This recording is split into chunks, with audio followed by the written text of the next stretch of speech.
Showing off now, aren't I?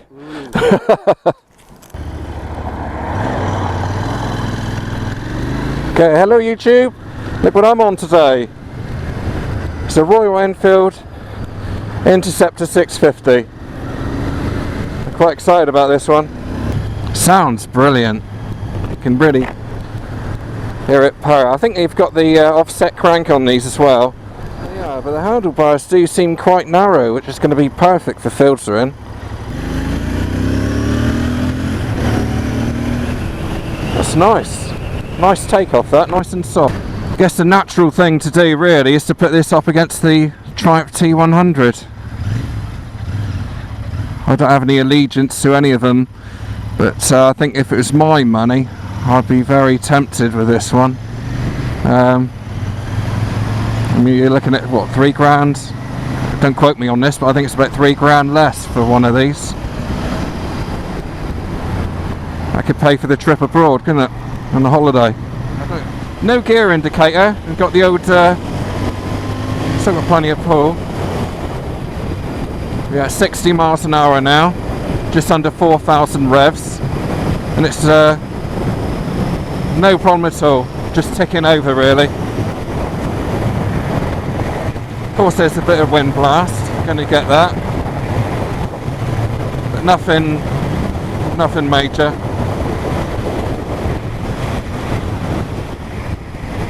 Switch gear's nice actually. Sort of reminds me of the Honda sort of switch gear really. Certainly the same setup, although the indicators are the other way around. They're on top, of course. Gearbox, the throw on the gears are very short, which is quite nice. It takes nothing to get it in. I've had no false neutrals or anything like that. You really feel sort of connected to the gearbox. Takes you around quite nicely.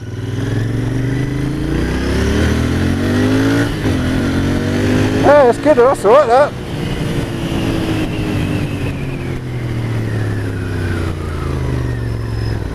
It's not violent acceleration. It's just nice and smooth. I like that. Low down torque in third gear, fourth gear. The seat to me on this short term review does seem quite nice and soft, and it is comfortable. I'm getting nothing coming up through the seat or anything like that. I would say that it could be a little bit too soft maybe, if that's actually possible. I feel like I'm sort of sinking into it like it's a big air cushion, and but it does hold you in nicely at the same time. It's got the slipper clutch as well, which makes the clutch so light, but it's not too light. You still get enough feedback to know exactly what's going on at the time.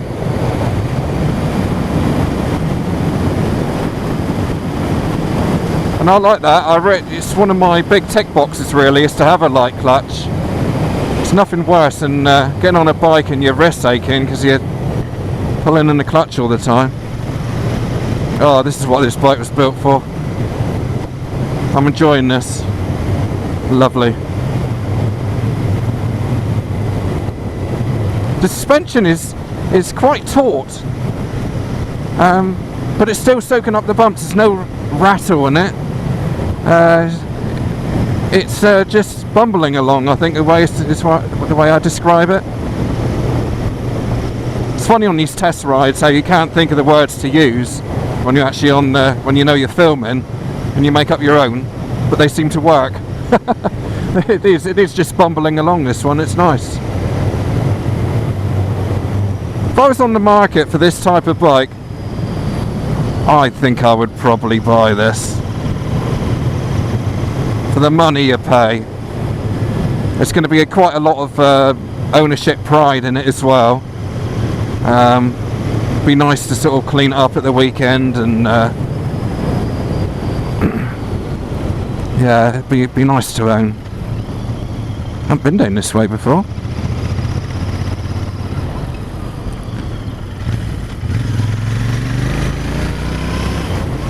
It's certainly got that Bonneville sound to the exhaust and the engine. I don't want to keep comparing it to that too much because it's not fair on anyone, including the bikes, but it has got that sound to it. Reminds me exactly of the T100 actually, but just with less power, but still with plenty enough power. I mean, the T100 has got absolutely bags of it, and more than what you need. But this is, you know, the 650 is a very good size engine for this type of bike.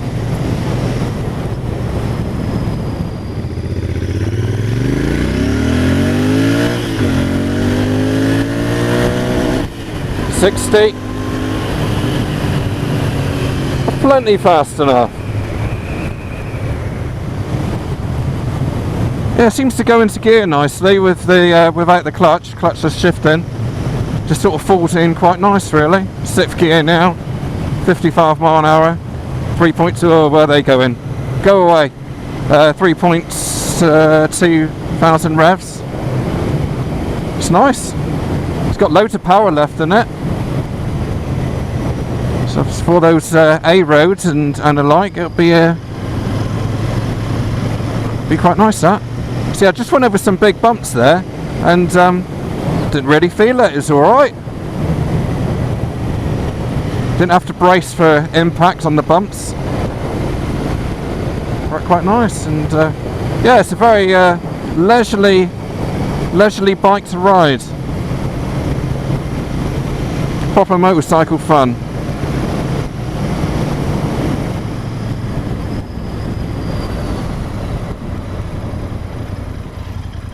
Okay, brakes wise,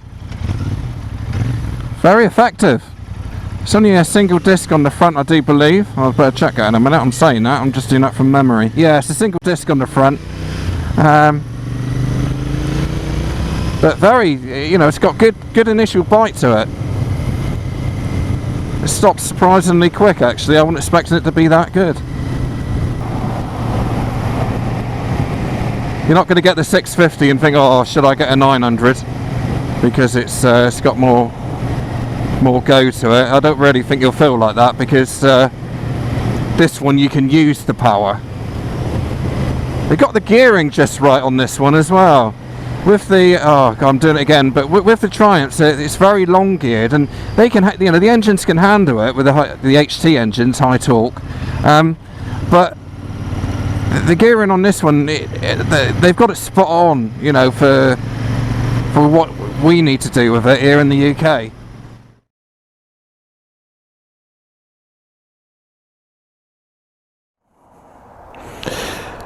Okay then, folks, 2018 Royal Enfield 650 Interceptor. Quite an impressive bike. Quite impressed with it, really. Would definitely be a good choice. Still got a nice chunky engine, retro style. I like that. The horn's good on it, and obviously the finish. To me, I mean, Enfield were going to know that people were going to pick at this, and to me, it seems okay.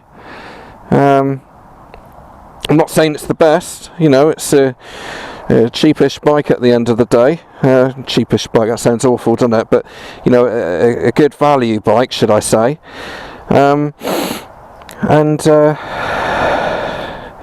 Yeah, it sort of works. It's they've done all the right things in the right places. I think that's a good way to put it. Got bi-brake brakes as well with the braided hoses here.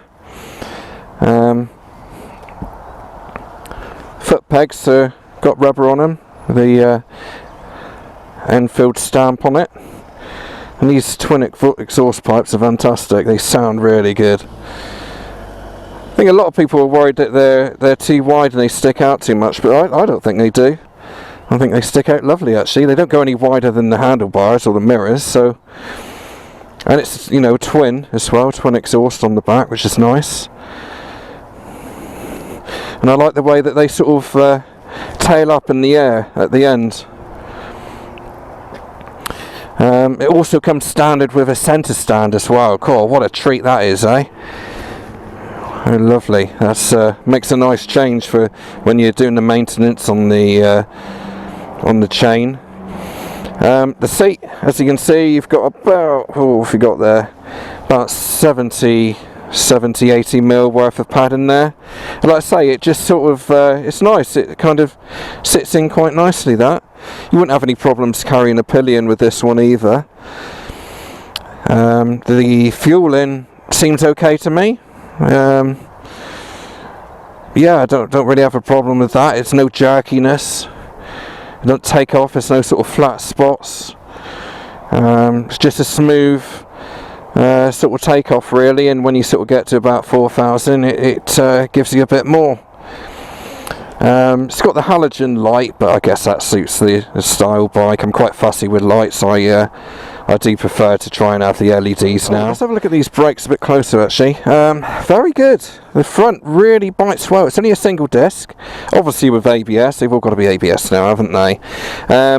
But the braided line mixed with the Vibray branded brakes are excellent. Really, really good. And the back as well, you know, it's got, obviously the back isn't so powerful, we don't feel that so much, but it's still got a nice initial bite to it.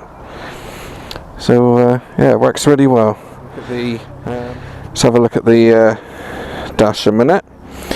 Okay, so it's quite basic. There is no gear indicator. It would have been nice to have that for sure. But I guess it's something you just have to get used to. So you got your mileometer, fuel gauge most importantly, and it's all analog. So but yeah, very basic, but it does the job. And obviously, so but overall, I mean, it suits the bike, and it's got a nice feel and nice finish to it. Suits the bike for sure. Alright, let's give her a start up and you can hear it then.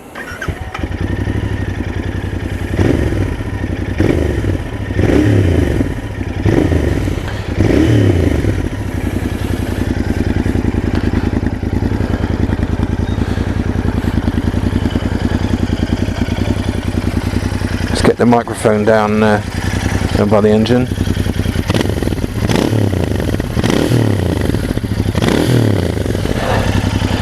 Like I say, it has got the I think it's a 270 crank, or it's some sort of offset degree crank anyway, which always makes a difference with these. Same as the old Bonnevilles, they've got the same. The frame in the welds are quite nice. They seem to put some attention into that. Not that I'm a welder, but I've seen a lot worse welds, put it that way.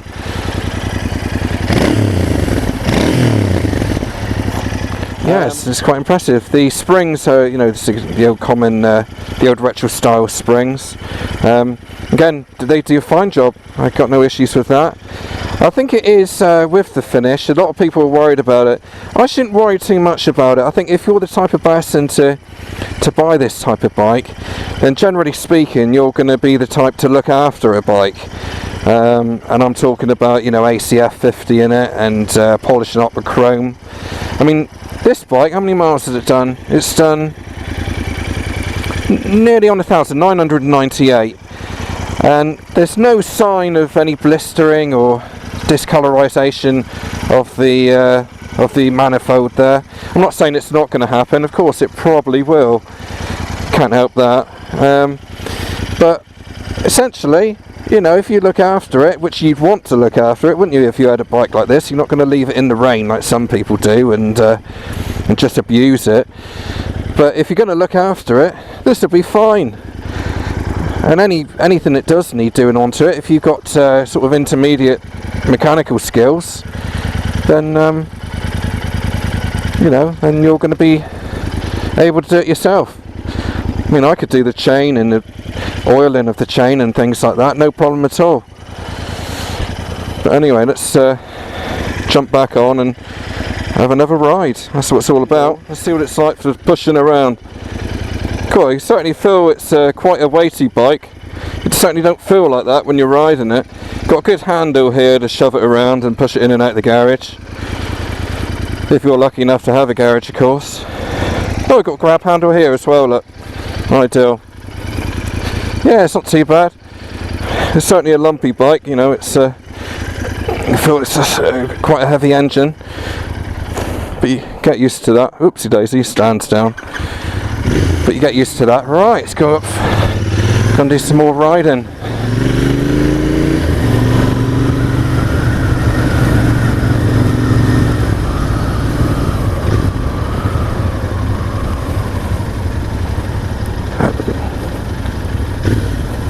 you.